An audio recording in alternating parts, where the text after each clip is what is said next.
Bienvenidos a Bnei Academy, yo soy el Rabino Tubia. Estamos estudiando el precepto de la prohibición de robar para Bnei Noach. Y estamos dentro del concepto de devolver el objeto que la persona robó o el valor del objeto que la persona robó. Y ya explicamos en la clase pasada, tiene que devolver, punto. La cuestión es que incluso devolviendo no queda exentuado del castigo de pena de muerte. Ahora, ¿cómo funciona esto? Vamos a estudiar un pedacito chiquitito, por así decir, del Talmud.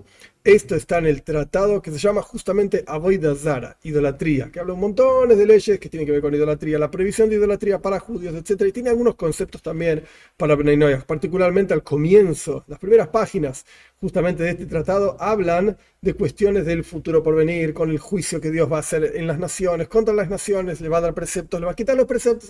Es interesante sentarse a estudiar esas historias. Pero sea como fuere, el tratado de Avodah Zara, de idolatría, trae en la página 71b, al final de la página, una frase de Rabbi Yohanan.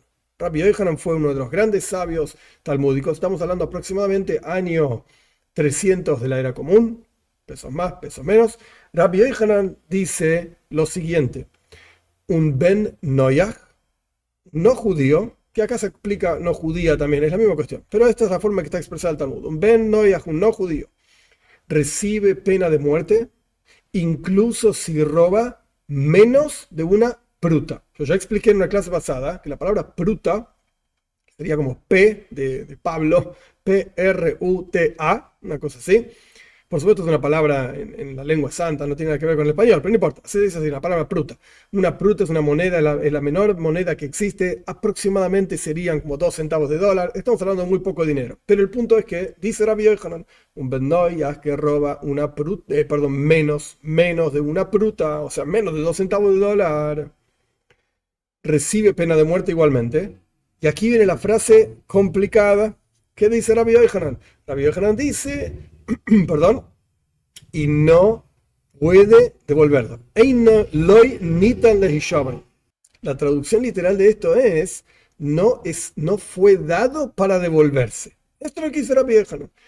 El Talmud está discutiendo otra cuestión sobre adquisiciones, etcétera, que no tiene nada que ver con lo que estamos estudiando hoy en día. El punto es que esta es la frase de Rabbi Yohanan que el Talmud la trae para tratar de probar tal o cual punto que ahora no nos importa.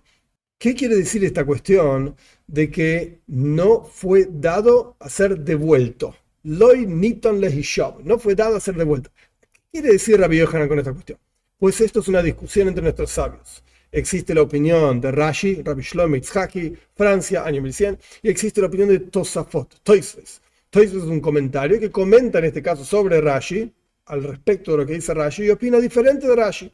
Toisves no fue una sola persona, era un grupo de gente en Francia, Alemania, toda esa zona de Europa, que vivieron más o menos entre el año 1200 y 1300, por ahí.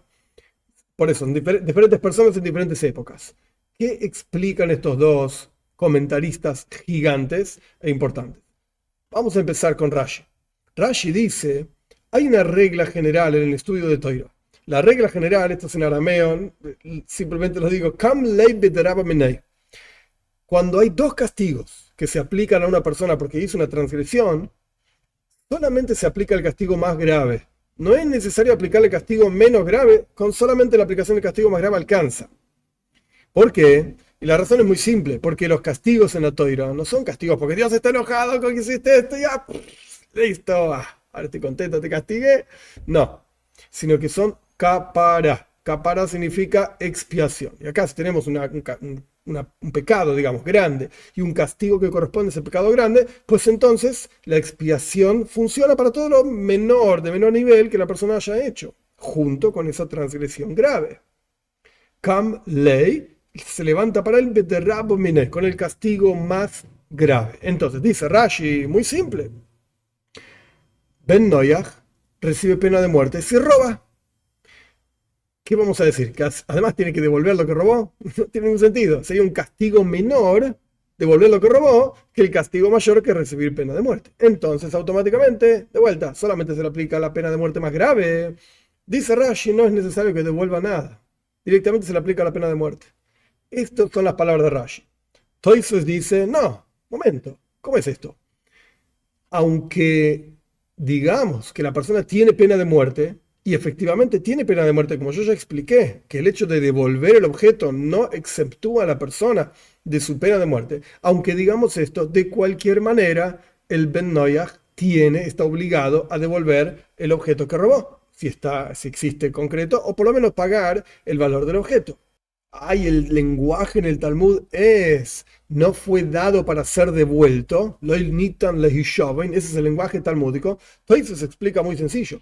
No tiene el precepto positivo como lo tiene un judío y no genera esa devolución ser exentuado del castigo de pena de muerte. Pero la devolución la tiene que hacer igual. Aunque no tenga el precepto positivo, podríamos decir incluso, como dice Nachmanides, que ya explicamos en unas clases anteriores varias veces, que todas las leyes de los asuntos económicos y transacciones, etcétera, como son para los judíos, se aplican para Bnei Noach también. Y este asunto de devolver, en el peor de los casos, por así decir, es parte de lo que tiene que ver con robos y con las leyes en general, como son para judíos, que para Nachmanides son iguales para Bnei Noach. El Rambam no te va a decir esto. Maimónides no va a estar de acuerdo con esta idea. Él va a decir, no, son 7 leyes para venir y nada más. Si el juzgado de no judíos decide que tiene que devolver, pues entonces devolverá, etcétera. Pero el punto es que aquí tenemos esta discusión entre Rashi y Toisves. Rashi te va a decir, solamente aplicar el castigo más grave, que no devuelva el objeto.